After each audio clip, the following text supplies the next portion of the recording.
기도하시겠습니다. 주님, 우리를 복된 자로 부르셔서 여호와를 경외하시고 주의 말씀을 주야로 묵상하는 자로 부르시니 감사합니다. 오늘도 겸손하게 성령 하나님께서 우리에게 말씀하시는 것을 우리 모두가 들을 수 있도록 인도하여 주시옵소서. 종을 가리시고 또 온전히 하나님의 영광만 드러나게 하여 주시옵소서. 감사드리며 예수님의 이름으로 기도했습니다. 아멘. 오늘 본문에 함께 봤던 오병이어는 마태, 마가, 누가, 요한 이 모든 4복음서에 유일하게 기록된 기적의 사건입니다. 우리가 알고 있는 물이 포도주 변한 것들, 그리고 다른 여러 가지 기적도 우리가 많이 알고 있는데 유일하게 오병이어 사건만 이 4복음서에 전부 다 기록되어 있습니다. 이 기적이 그만큼 우리에게 주는 의미가 크다라고 생각합니다. 사실은 그리고 믿기 쉽지 않은 본문이기도 합니다.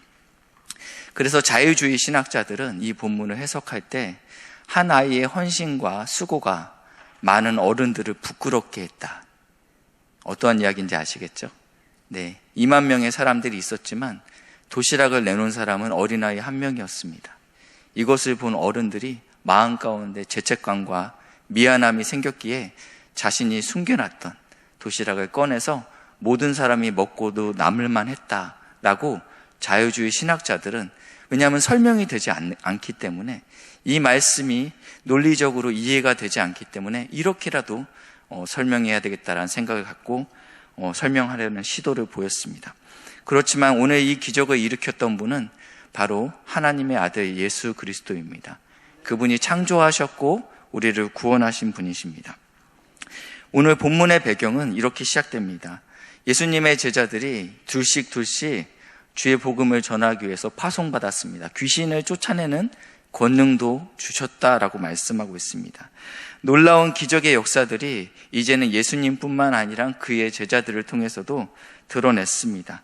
그리고 이 사역이 마치고 돌아왔을 때 이 제자들은 흥분해 있었습니다. 주님, 어떻게 우리가 이랬는지 보고하고 있습니다. 성경에는 이렇게 표현되고 있어요. 오고 가는 사람이 많아 음식 먹을 겨를도 없었다. 굉장히 바빴던 거죠. 많은 사람들이 예수와 그의 제자들을 찾고 있었기 때문에 예수님께서 이 제자들과 함께 한적한 곳, 빈들로 불러서 제자들을 쉬게 하시기 위해서 빈들로 가게 됩니다. 그런데 수많은 사람들이 이 무리들이 빈들까지 따라오게 됩니다. 여러분이라면 여기에 대해서 어떻게 생각하십니까? 피곤하고 그리고 당황스럽고 또 심지어 어떤 분들은 짜증이 날 수도 있겠죠. 내가 이렇게 애쓰고 수고했는데 이만한 밥 먹을 시간도 없기 때문에 나는 지친다, 힘들다 이렇게 생각할 수 있을 거라고 생각합니다. 그렇지만 오늘 본문의 34절에서는 이렇게 말씀하고 있습니다. 큰 무리를 보시고 그 목자 없는 양 같은 것들을 보셨다. 그러니까 예수님께서 큰 무리를 보셨는데 이 큰 무리의 지금 상태가 어떠냐면 목자 없는 양 같구나, 이런 생각을 하게 됐습니다. 에스겔서 34장 2절부터 5절 말씀인데요. 인자야, 너는 이스라엘 목자들에게 예언하라. 지금 목자들이 있습니다. 이 목자들은 지도자들이죠. 실제로 물리적으로 양을 치는 사람들이 아니고 이스라엘의 백성들을 다스리는 지도자를 의미하고 있습니다. 그들 곧 목자들에게 예언하여 이르기를 주 여호와께서 이같이 말씀하시되, 이 목자들에게 어떤 예언을 하라고 했냐면, 자기들만 먹는 이스라엘 목자들은 화 있을진저 목자들이 양떼를 먹이는 것이 마땅하지 아니하냐. 목자라면 당연하게 양들을 먹이고 입혀야 되는데 지금 자기 먹기에 급급한 지도자에 대해서 예언하고 있습니다. 3절입니다. 너희가 살찐 양을 잡아 그 기름을 먹으며 그 털을 입되 양떼는 먹이지 아니하는도다. 그러니까 양한테 취할 수 있는 모든 이익들을 마땅히 목자는 취해야죠. 근데 문제는 그 뒤에 있다라는 거예요. 먹이지 않고 입히지 아니하고 돌보지 아니하면서 양에게 모든 것들을 착취하고 있는 이 목자에 대해서 에스겔 선지자는 예언하고 있습니다. 너희가 그 약한 자를 강하게 아니하며, 약한 자를 강하게 해야 되고, 병든 자를 고치지 아니하며, 상한 자를 싸매 주지 아니하며, 쫓기는 자를 돌아오게 하지 아니하며 잃어버린 자를 찾아오지 아니하고 다만 포악으로 그것을 다스렸도다. 지금 이러한 상태가 예수님이 보셨을 때 이 무리들 같은 상황이었다라는 거예요. 지도자는 있지만 양들에 대해서 관심이 없고 그들을 싸매지 않고 돌보지 않고 먹이지 않는 이 상황이 주님께서는 마음이 굉장히 아프셨습니다. 34절 하반절에 가시면 이 목자 없는 양 같은 사람들을 어떻게 표현하시냐면 불쌍히 여기사라고 표현하고 있어요. 34절 하반절에 보시면 그래서 여러 가지로 가르치더라라고 말씀하고 있습니다. 우리 같았으면 나 피곤한데 오늘은 그만했으면 좋겠다 이렇게 생각할 수 있었지만 주님께서는 그 목자 없는 양 같은 이 무리들을 보시고 불쌍히 여기셨다라고 말씀하고 있습니다. 이것은 동사인데요. 정확히 어떠한 의미가 있냐면 창자가 끊어지는 아픔을 표현할 때 이 불쌍히 여기다 이 동사를 쓰게 됩니다. 진나라 시대에 환혼이 촉으로 가던 도중에 전쟁을 일으키러 가는 도중에 자신의 부하 한 명이 어린 원숭이를 죽게 됩니다. 보아하니 부모가 보이지 않았기 때문에 재밌겠다. 내가 얘를 키워야 되겠다. 그래서 배에 이 어린 원숭이를 태우게 됩니다. 근데 배가 이제 강을 따라서 가고 있는데 이 해안선을 따라서 커다란 원숭이가 비명을 지르면서 쫓아오고 있어요. 네, 보니까 40리까지 쫓아왔다고 이야기합니다. 꽤 오랜 시간을 이 어미 원숭이가 비명을 질렀죠. 마침 해안선과 이 배가 닿는 부분이 있어서 어미 원숭이가 배 안으로 들어왔는데 비명을 지르고 죽었다고 합니다. 그래서 왜 죽었나? 그래서 배를 갈라보니까 창자가 다 끊어졌대요. 이게 사자성어로 모원단장이라고 합니다. 어미 원숭이의 장들이 다 끊어졌다라고 쓰입니다. 그러니까 예수님께서 무리를 불쌍히 여기신다라는 것은요, 불쌍하다 이 정도의 수준이 아니에요. 가슴이 아프고 눈물이 날 정도로 이들에 대해서 안타까움이 있다라는 것입니다. 이 불쌍히 여기다라는 동사가 주로 그 주어가 하나님이나 예수님한테 쓰여지게 됩니다. 먼저 저희가 잘 알고 있는 마태복음 18장에 만 달란트 빚진 자에서 쓰여지게 됩니다. 임금이 그 종들에게 어떤 사람에게는 만 달란트를 이렇게 줬죠. 근데 이거는 한 개인이 갚을 수 있는 액수가 아니죠.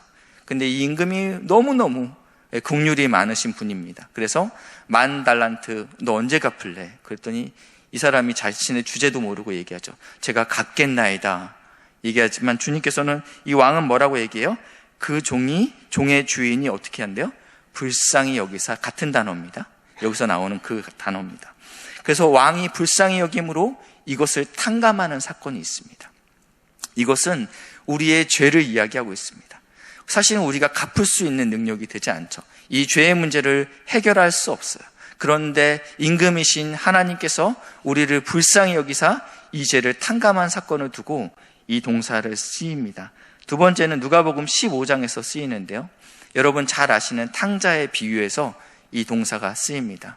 네, 둘째 아들이 아버지의 재산을 미리 받습니다. 아버지, 어차피 아버지가 돌아가시면 제가 그 재산을 취할 건데 제가 미리 받겠습니다. 그리고 굉장히 불효막심한 불효자죠. 그렇지만 이 둘째는 이 재산을 잘 관리하지 않고 다 허비하게 됩니다. 그리고 나서 그 아버지를 찾게 되죠. 오늘 15장 20절에 보니까 아직 거리가 먼데 아버지가 그를 보고 어떻게 하고 있대요? 측은히 여겨. 네. 그러니까 하나님의 구원의 시작과 그 뿌리는 우리가 아직 죄인 되었을 때 시작됐다라는 거예요.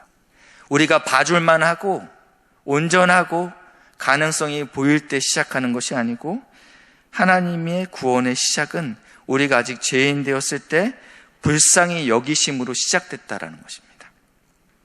그러니까 신앙은 하나님의 불쌍히 여기시면 되는 거예요. 그러니까 우리가 기도 시간에 나와서 새벽마다 기도하시고 또 금요일날 나와서 기도하시고 예배 시간마다 기도하실 때마다 주님 나를 불쌍히 여기옵소서. 주님께서 우리를 불쌍히 여기시면 모든 문제가 해결되는 줄 믿으시길 바랍니다. 35절 보시면 때가 저물어 가매 제자들이 예수께 나와 여짜오되 시간이 흘렀습니다. 예수님께서 많은 이적과 또 병고침과 또 가르침을 보이셨습니다. 때가 저물어가며 제자들이 예수께 나와 여짜오되 이곳은 빈들입니다. 날도 저물어 가니 무리를 보내어 두루 촌과 마을로 가서 무엇을 사 먹게 하옵소서. 지금 시간이 굉장히 지체되고 있습니다. 곧 해가 지고 있는데 이 2만 명의 사람들, 2만 명이라고 나와 있지는 않지만 남자 장정이 5천 명이라고 하니까 여성과 또 우리 아이들까지 하면 최소 2만은 되지 않았을까라고 생각합니다. 이 수많은 사람들이 지금 해가 지게 되면 갈 곳도 없고, 그리고 가게들이 있다면 문이 닫힐 건데, 예수님 이 문제가 더 커지기 전에 어서 좀 이 사람들을 집으로 좀 보내십시오라고 이야기합니다. 근데 37절에 예수님께서 굉장히 신기한 이야기를 하십니다.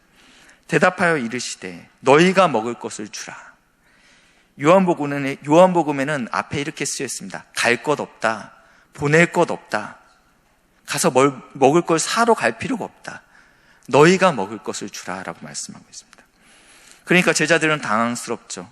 여짜오되 우리가 가서 만약에 이 사람들에게 각 사람에게 조금씩 받게 할지라도, 그러니까 아주 조금씩 허기를 채울 정도의 아주 적은 양을 줄지라도 대충 계산해 보니까 200데나리온의 그런 재정이 필요합니다. 주님, 이 데나리온은 하루 일당을 의미하고 있습니다. 그러니까 20일치 일당, 하루에 10만 원이라고 계산하면 한 2천만 원의 재정이 필요한 거죠. 그러니까 오롯이 2천만 원이 있어야지 이들의, 여기 모여있는 사람들의 조금씩 허기나 채울 수 있습니다. 주님, 저희가 주님 따라오니라고 어부의 일을 그만뒀습니다. 모든 그물을 내려놓고 지금 주님만 쫓아오고 있는데 우리 수중에 돈이 없는 거 주님 아시지 않습니까? 만약 있다 해도 2만 명의 사람들의 떡을 저희가 구할 방법이 없습니다. 사실 너무 현실적인 이야기죠. 그랬더니 38절에 이렇게 얘기합니다. 이르시되 너희에게 떡이 몇 개 있는지 가서 보라. 그래, 너희에게 없느냐? 한번 무리에게 한번 확인해 봐라. 제자들이 흩어지면서 그 2만 명의 사람들에게 혹시 떡이 있습니까? 물었겠죠. 네, 여러분 잘 알다시피 저기 오병이어의 음식이 나옵니다. 근데 그것이 요한복음에는 뭐라고 나와 있냐면 한 아이의 도시락이었더라 이렇게 표현하고 있습니다. 그러니까 이 오병이어는 성인이 먹기에는 작은 양이었다라는 것입니다. 어머니가 어머니 저는 오늘 예수를 만나러 갑니다. 좋은 말씀 많이 들어라. 여기 있다 도시락. 그 어린아이가 그것을 지금 갖고 있다가 떡을 찾고 있으니까, 물고기를 찾고 있으니까, 혹시 먹을 게 있습니까? 라고 찾고 있으니까 그것을 올려드린 것입니다.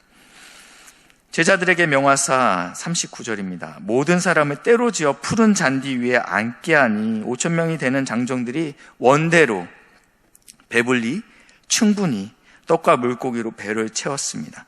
마가복음의 기록은 여기서 끝납니다. 네, 여기서 장정만 5천 명이었더라라고 본문이 끝납니다. 제가 이제 이 오병이어 사건은 사복음서에 다 기록됐다고 얘기했는데, 감사하게 요한복음에 이 뒷이야기가 좀 자세히 나왔습니다. 무리들의 반응이 폭발적이었습니다. 무리들의 반응이 폭발적이었죠. 우리가 기다리던 세상에서 오실 바로 그 선지자가 그인가 보다. 우리가 여태까지 사모하고 있었는데 이 사람이 우리의 굶주림을 해결할 수 있는 분이구나. 그리고 그 당시는 로마에 이스라엘이 지배되고 있었습니다. 로마로부터 우리를 광복시킬 사람, 바로 이 사람이 우리의 메시아다. 그래서 임금 삼으려 하였다라고 표현되고 있습니다. 그렇지만 주님은 이 땅에서 임금이 되러 오신 게 아니죠. 이들의 배고픔을 채우러 오신 게 아니고요, 이들의 로마로부터 구원하시기 위해 이 땅에 오신 게 아닙니다. 그래서 산으로 가십니다.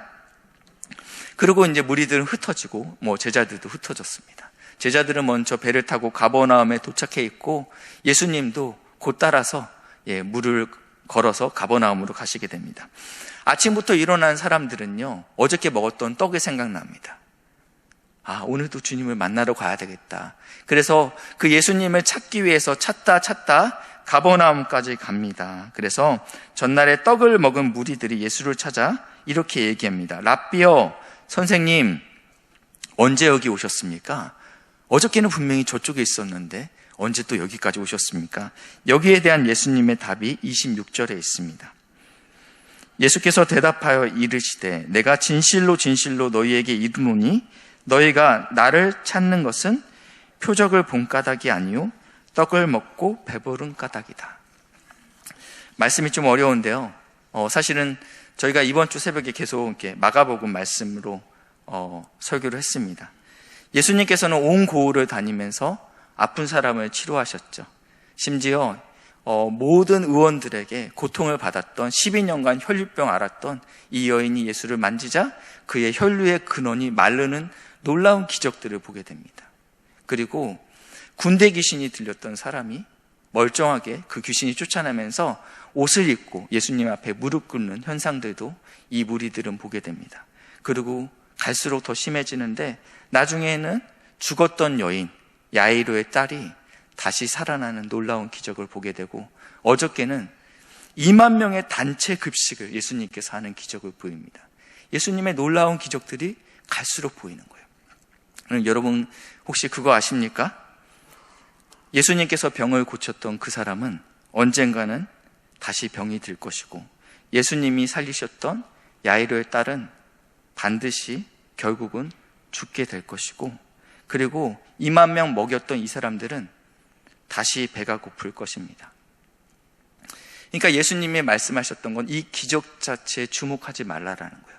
기적 넘어 이 기적을 이루신 분이 누구신가? 그분은 어떤 분이신가? 그분은 하나님의 아들이고 자연을 다스리고 그리고 그분은 결국은 참떡이다 이걸 이야기하고 싶으신 겁니다. 세상의 것들은 일시적이고 언젠가는 마르고 언젠가는 다시 목마릅니다. 그렇지만 주님께서는 이렇게 얘기하시는 거예요. 6장 27절입니다. 썩을 양식을 위해서 일하지 말라. 그러니까 먹고 배고플 거, 언젠가는 없어질 거에 대해서 열심을 내지 말라. 그 대신 열심을 내야 될 게 뒤에 나옵니다. 영생하도록 있는 양식을 위해서 일하라 라고 말씀하고 있어요.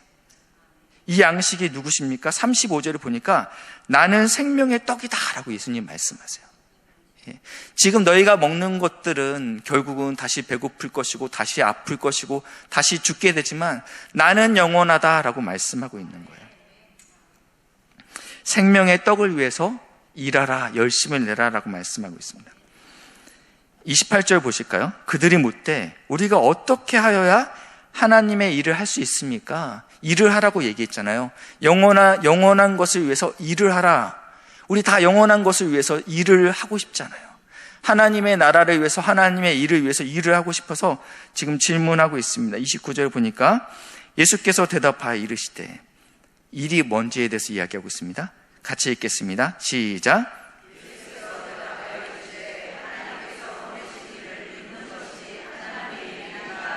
아멘.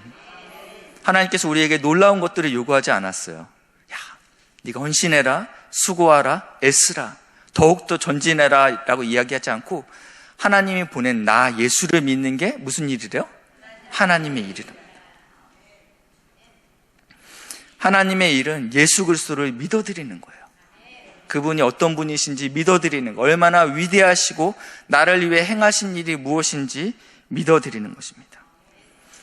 빈들에서 예수님께서 제자들에게 알 수 없는 명령을 하십니다. 뭐라고 하셨죠? 너희가 먹을 것을 주라. 주님께서 말씀하셨던 것은 너희가 200데나리온을 가져와서 이들에게 육의 양식을 주라라고 말씀하신 게 아니에요. 예수님의 참 의미는 너희가 이들에게 참떡인 예수를 주어라 라고 지금 제자 공동체 그리고 21세기에는 교회 공동체에게 그 사명을 주셨다라는 겁니다. 오늘도 주님께서는 우리에게 말씀해요. 신성교회에게 말씀하시고 또 지역에 있는 많은 교회에게 말씀해요. 너희가 세상에 나를 모르는 자들에게 목마른 자에게 예수를 주는 것이 나의 일이다 라고 말씀하고 있다는 것입니다. 그럼 우리가 무엇이 필요합니까? 오병이어가 필요할까요? 이 오병이어는 우리가 가져야 될 최소한의 능력이나 성의, 열심을 요구하는 게 아닙니다. 오해하시면 안 돼요. 오병이어는 우리의 불가능함을 도드라지게 드러내는 표현인 겁니다.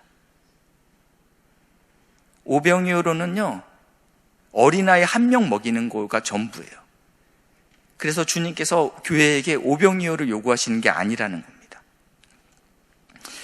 너희가 얼마나 자격 없고 너희가 얼마나 무능력한지를 드러내기 위한 어떠한 장치라는 것입니다. 어떻게 이 자격 없고 능력 없는 교회 공동체가 이 무리에게 목자 없는 양 같은 이 세상을 향해서 참떡인 예수 그리스도를 먹일 수 있습니까? 그것은 바로 불쌍히 여김으로 가능합니다. 무슨 말씀이냐면, 왜냐하면 예수님의 국률이 우리의 구원의 기초가 되기 때문입니다. 예수님께서 먼저 우리를 사랑하셨기 때문에 우리가 그 사랑으로, 그 국률로 세상을 향해서 참떡인 예수를 줄 수 있다는 것입니다. 예수님을 따르는 제자 공동체는 불쌍히 여기는 마음을 가지고 위탁받은 하나님의 일, 예수를 믿는 일을 각자의 자리에서 구제로, 섬김으로, 말씀으로 참떡이신 영원히 줄이지 않는 예수를 열방에 먹이는 것인 줄 믿으시길 바랍니다. 기도하시겠습니다. 영원한 참떡 되신 주님을 찬양합니다. 우리를 불쌍히 여기셔서 우리를 먼저 사랑하시고 먹이시니 감사합니다. 그리고 교회된 우리에게 이 사명을 맡기시니 감사합니다. 복된 교회가 주님의 나라를 위해서 이 사명 잘 감당할 수 있도록 인도하시고 역사해 주시옵소서. 감사드리며 예수님의 이름으로 기도했습니다. 아멘.